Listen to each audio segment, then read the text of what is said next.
Tim Legler is here. Let's just get this right out of the way early on. You're not going to tell us a team that's going to the finals this week. No, we're not. No. All right. No, I did have 4 weeks in a row. I'm going to take a break. All right. We do have, hey, look, maybe a team that wants to make a move with the finals in mind or the playoffs in mind with the trade deadline coming up next week. You've identified 2 players that you think could be huge difference makers. One of them's on the Raptors, who maybe they're going to be active. You might have to give up a lot to get him, but who's the guy? OG Anunoby's name is just constantly surfacing, and for a variety of reasons. It's kind of been reported he hasn't been all that happy. And the other day he refused to address that when he was directly questioned about it, but I just don't think he necessarily likes being the fourth fiddle in Toronto on a team that's sub 500.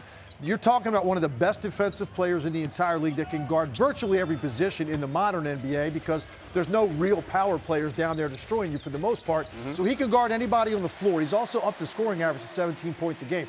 This is a massive difference maker, and you look at the teams that are trying to get in the mix. A team like the Knicks that's had a little bit of a surprising run here and where they're located, and then also the Phoenix Suns. I think that's the one that everybody is looking at. With Jay Crowder sitting at home, expected to be moved, that team's had Booker out a lot this year. They've had a taste of what the finals are like, so they're still trying to win now, and OG Anunoby addresses a lot of needs, and I think makes them much more relevant if they were able to make that move. But what kind of price? We were talking off air. What's the price?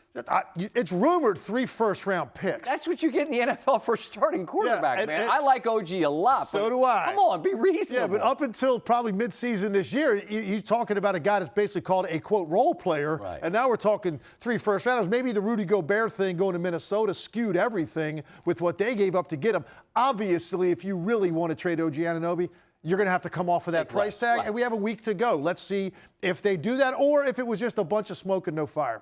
And that's what it often is. Give me a second difference maker. Matisse Thybulle is one that's interesting to me because of his very unique way in which he impacts the game, and he's really kind of lost his minutes in Philadelphia because of a lot of reasons. One, they got Harden. You got the emergence of Maxey. Niang has been great in that spot. You added DeAnthony Melton. So now you look up, and Matisse Thybulle, who midseason a year ago, we were lauding almost every night for what he was doing defensively, he's riding the pine in Philly. And it looks like he might be moved, and there's teams like Golden State and Sacramento that are porous defensively, could find a unique role for him and protect his offensive limitations because the numbers those two teams put up. But if you talk about 18 to 20 minutes to guard a John Morant, to guard a Luka Doncic, and some of those guys, a Jamal Murray, that you have to out west, no one can lock in on you with that one specific role the way Matisse Thybulle can. 1 seed out west, Denver. A move that they could make that could help them, but what would they have to give up to maybe get them? Like a player for player. Bones Highland is a guy's name that's coming up all over the place. He doesn't seem thrilled with his playing time necessarily in Denver. He can get buckets for you. Man, can he light it up. He's a Jamal Crawford type of guy. He's a walking bucket, instant offense. There are teams that obviously need that in this league.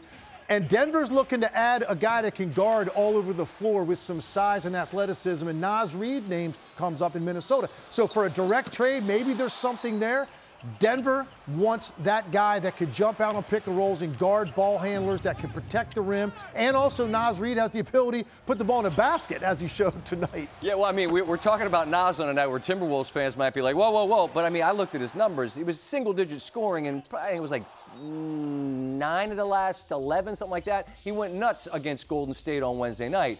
But maybe you could, I mean, I get Denver wanting him. I just wonder what you'd have to give to get. Denver wants to have a replacement when Jokic is off the floor that helps them defensively without being a complete offensive limitation. Naz Reid fills that bill. And when you look at Minnesota, they've got Gobert and Towns there.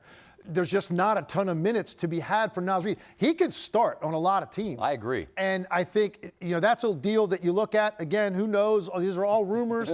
We'll see. We got a week to go to see if any of this stuff comes to fruition. Tim Legler, if nothing else, just fun chatter. Absolutely. And we always enjoy it. Thanks you so much. Scott.